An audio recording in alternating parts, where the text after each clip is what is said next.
When costs rise, what breaks first in cheap retail? Cheap retail looks unstoppable until costs spike. Because cheap isn't a vibe, it's math. And when the math stops working, the business doesn't break even. It breaks in a very specific order. Here's the simplest version. Imagine a $1 item.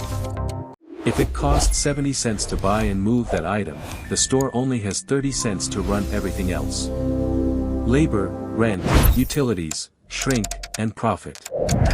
Now add just 12 cents of inflation, packaging, freight, wages.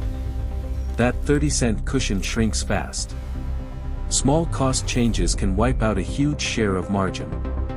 So how do cheap retailers survive when costs rise? They pull levers, some obvious, some invisible. And then we'll see what breaks first. First, shrinkflation.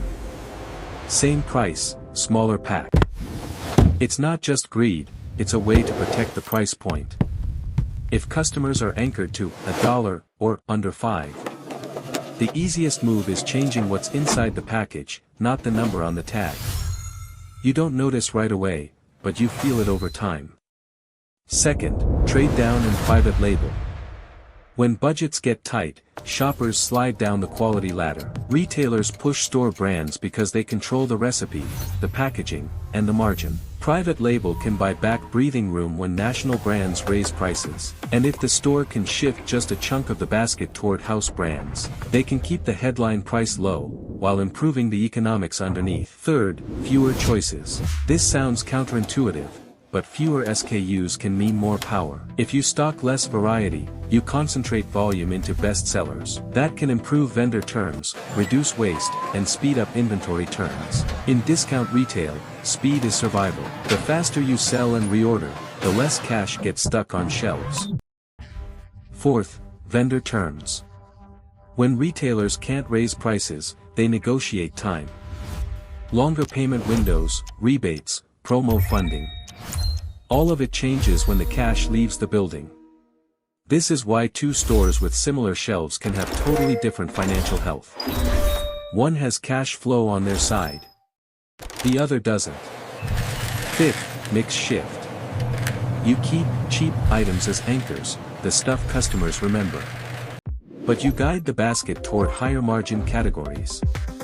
Snacks, drinks, seasonal, convenience items.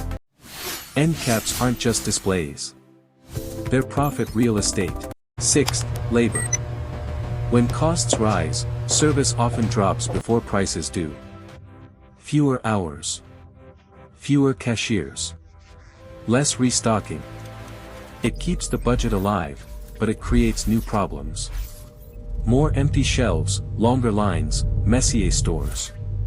So what breaks first? Usually it's stock and execution. Out of stocks go up, shelves get thin, the experience gets worse. Then shrink becomes a bigger deal, theft, damage, and loss. In low-margin retail, even one extra point of shrink can erase profit. That's when you see locked cases and harsher controls, which protect inventory, but can also slow sales. After that, trust starts to break. Customers notice smaller packs, weaker quality, fewer options. And the moment shoppers feel cheap turned into bad, they stop coming. And finally, reality hits, rent and store count. If sales flatten while costs climb, closures start. That's the point where the math truly stops working. The retailers that survive inflation usually share three traits: high inventory turns, flexible pricing and assortment, and ruthless operational discipline. Low prices aren't magic. They're engineered.